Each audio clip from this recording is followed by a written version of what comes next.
The relay woke me at 03:17 shipboard time, and the Carrant was already in transit before I had my boots on.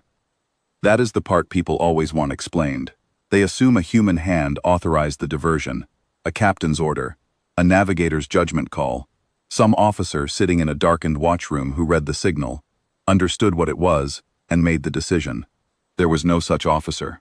The relay at grid station VETH-9 processed the incoming code, matched it against the Class 1 distress library, found a positive correlation on the second pass, and pinged the nearest vessel with a transit-capable drive.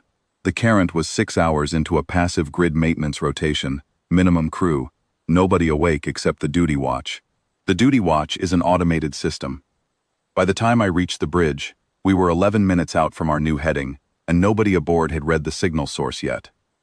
"Comms," said Captain Drell Orvan from the command chair, not looking up from his display.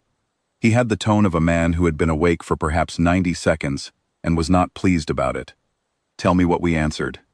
I sat down and pulled the routing log. The signal had arrived at grid station VETH-9 at 03:01.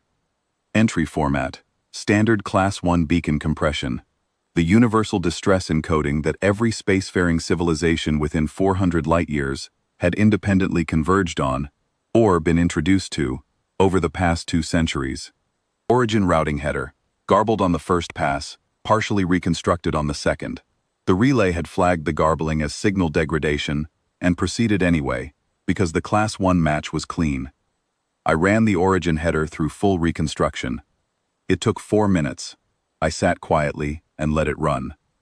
What came back stopped me. The signal had not originated from any point in normal space. The routing header, once reconstructed, showed a propagation vector that began inside the event horizon of the Cathari collapse, a black hole catalogued by the Interstellar Survey Authority 11 years ago. Unremarkable, stellar mass, located 412 light-years from Earth's grid boundary, in the direction of the Veth-Sar corridor. The signal had entered the singularity. It had propagated through. It had exited from a white hole at the far edge of the VETH-9 monitoring zone, a known white hole emission point that the Survey Authority had logged as astrophysically active, but not, to anyone's knowledge, useful for communication. Nobody sends signals through black holes. Nobody sends signals through black holes because the physics of it is punishing, the targeting is impossible, and the signal that comes out the other side arrives wherever the corresponding white hole happens to be pointing, which is not something the sender controls. The Cathari collapse's white hole was pointing at Earth's grid. Whatever had sent that beacon had not been aiming at Earth. They had been aiming at whatever lay beyond the singularity, at the void, at their gods, at silence, at nothing. They had fired their last distress call into the event horizon because there was nothing else left to do. The universe had routed it to us by accident of geometry. Our relay had not paused to ask where the signal came from. It had read the Class 1 code, matched the compression format, and dispatched the nearest ship. I looked at the routing log for a long moment. Then I looked at the countdown to transit exit. 9 minutes, 40 seconds. "Captain," I said, "the signal came through a white hole." Drell Orvan put down his display. He turned in his chair and looked at me with the expression of a man who has heard many unusual things in 22 years of deep space service, and is not sure this one belongs on the list. "Through," he said, "through the Cathari collapse, into the singularity from the far side, and out through the corresponding white hole at grid boundary marker V97. The origin routing header reconstructs to a point inside the event horizon, on the other side of it." He was quiet for a moment. "What's on the other side of it?" "The Cathari system, or what's left of it." The Survey Authority logged 2 inhabited platforms in the Cathari system 8 years ago, a monitoring station and a relay hub. The hub went dark 14 months ago. The station went dark 11 months ago. I paused, or we thought it did. The transit alarm gave its 10-second warning. We dropped out of transit at 03:29, 90 seconds from Cathari Monitoring Station 12. The station was not, in the visual sense, destroyed. That was the first surprise. I had built a picture in the 40 seconds between transit exit and our first optical scan. A debris field, sheared plating, the kind of dead geometry that indicates a platform at the end of its structural life. What I saw instead was a station that was mostly intact and entirely dark, except for one section of the upper observation ring where emergency power was running. A single thermal signature. One life sign, faint. Someone was in there. Hailing on all frequencies, I said. Standard distress response protocol. All 3 contact languages in the Survey Authority database for this sector. Silence. 20 seconds. 30. Then a voice, not text, not a transponder ping, an actual voice transmission, thin and exhausted, and structured in a dialect that our translation matrix placed as Cathari standard with high confidence. The matrix rendered it in real time. This is Sector Warden Oval Droon, Cathari Station 12. I am the last crew member present. A pause, long enough that I thought the transmission had ended. I need to know who is speaking. ISV Carent, Lieutenant Sarah Voss, Earth Registry. We received a Class 1 distress signal, and we are responding to it. Warden Droon, are you injured? Can you reach an airlock? Another pause. Longer this time. ISV Carent, Earth Registry. The translation matrix rendered the words with flat affect, but there was something in the cadence underneath. A hesitation. A processing beat. A quality I had learned to recognize over 3 years of first contact comms work. Not disbelief exactly. Something more like a man who has just found his footing on ice and is not moving until he understands what the surface is. Earth is not, Lieutenant Voss. Earth is not in this sector. Earth's grid boundary is 400 light-years from the Cathari collapse. Our monitoring logs show no Earth vessels in the Veth-Sar corridor. There is no scheduled Earth transit in this region for another 8 months. We weren't scheduled, I said. Our relay diverted us automatically. Warden Droon, I'm going to need you to tell me. Are you injured? Can you reach the airlock? I can reach the airlock. A breath. But I must ask you, the signal. I sent it into the singularity. Into the black hole.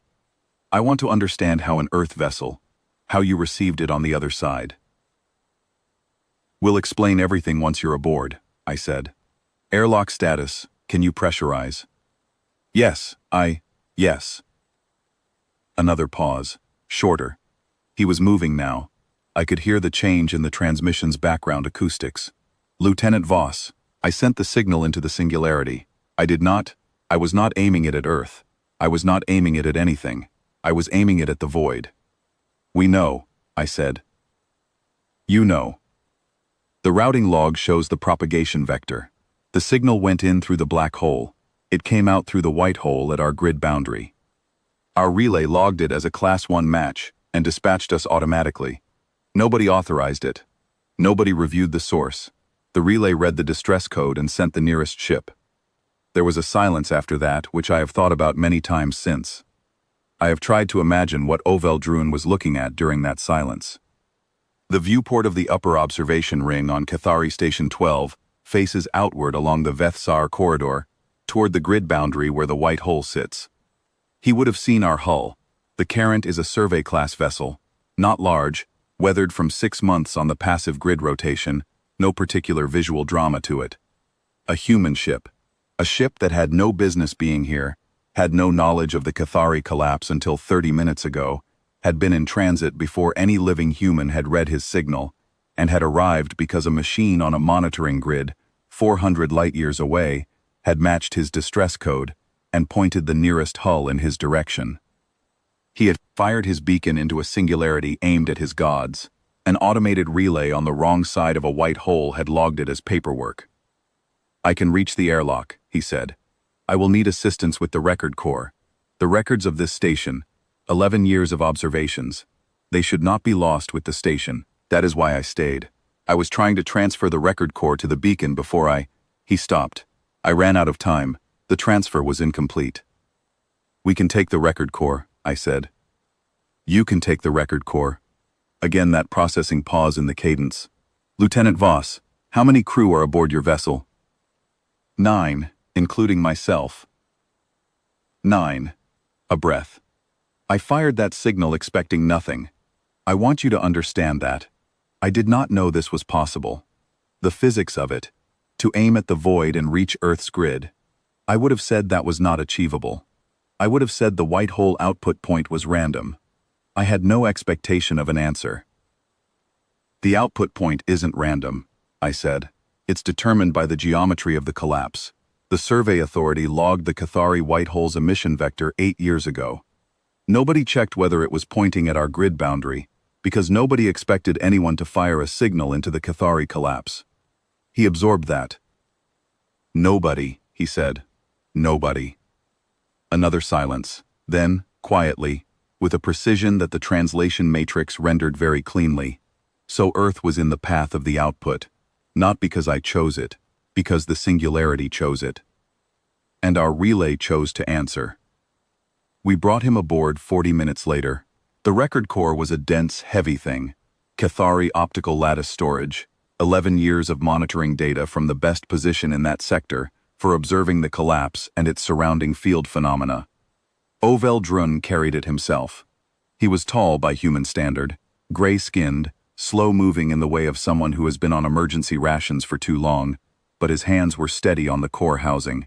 He did not speak again until we had him in the medical bay, and he had a cup of something warm, which our medic had produced by consulting the survey authority's Cathari dietary index, with the focused urgency of a professional who was not going to let this particular record end here. He looked at the warm cup for a moment. "What do I call this?" he said. "Tea," said our medic, which was not technically accurate, but was accurate enough. Ovel Drun drank it slowly. Then he asked to see the routing log, the raw data, the original header reconstruction, the propagation vector display. I sat with him at the console and walked him through it.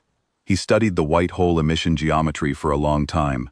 He traced the vector line from the Cathari collapse exit point to grid station VETH9 with one finger, not touching the screen, just following the shape of it.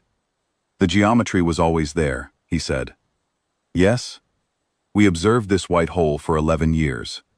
We never ran the emission vector against the Earth grid boundary. It would not have occurred to us to check. He lowered his hand. If we had checked, if we had known the output pointed at your grid, we could have sent the evacuation signal through the singularity months ago, before the hub went dark, before the station lost primary power, before... He stopped. I didn't say anything. There wasn't anything to say. He sat with that for a while. Then he said, very quietly, "How long was the signal in transit? Through the singularity? How long did it take?" I checked the log. The relay recorded the arrival at 0301. The Cathari collapse is 412 light-years from the VETH9 boundary, but the signal didn't travel 412 light-years in normal space. It went through the singularity. Transit time through the collapse is not well characterized, but based on the departure timestamp in the beacon's header, the best estimate is somewhere between 18 and 32 seconds. Ovel Drun looked at me. 32 seconds, he said. At most. He set down the cup. He looked at the routing log again, at the vector line from the white hole to the Earth grid boundary. He looked at it for a long time. We filed the incident report 6 hours later, once the Carrant was back in transit toward the nearest ISA waypoint, where we could deliver Ovel Drun, the record core, and the full routing log. I wrote the comms section myself. It took me 3 drafts, not because the facts were complicated, they were not complicated, but because I kept getting stuck on the same line. The correct technical phrasing, the one the survey authority's format required, was signal origin non-standard, propagation via compact object transit, recipient assignment by automated grid relay per Class 1 distress protocol. What I wrote in the supplementary note, which is not a required field, but which I have been told was subsequently attached to every Deep Space Comms protocol briefing issued to Earth registry vessels in the 3 years following. The sender did not choose us. The geometry of the singularity chose us, and our relay answered before anyone thought to ask why. There is no procedure for this because nobody thought it was possible. There should be a procedure. Whatever is on the wrong side of a white hole that points at our grid, whatever fires a Class 1 signal into a black hole aimed at nothing, we will answer it. We answered this one in 32 seconds and 9 personnel. Make sure the relay knows that is the standard. I don't know if the relay knows anything. It is an automated system, but the note is still attached to the briefing, and every comms officer on the grid rotation reads it, and so far, nobody has taken it out.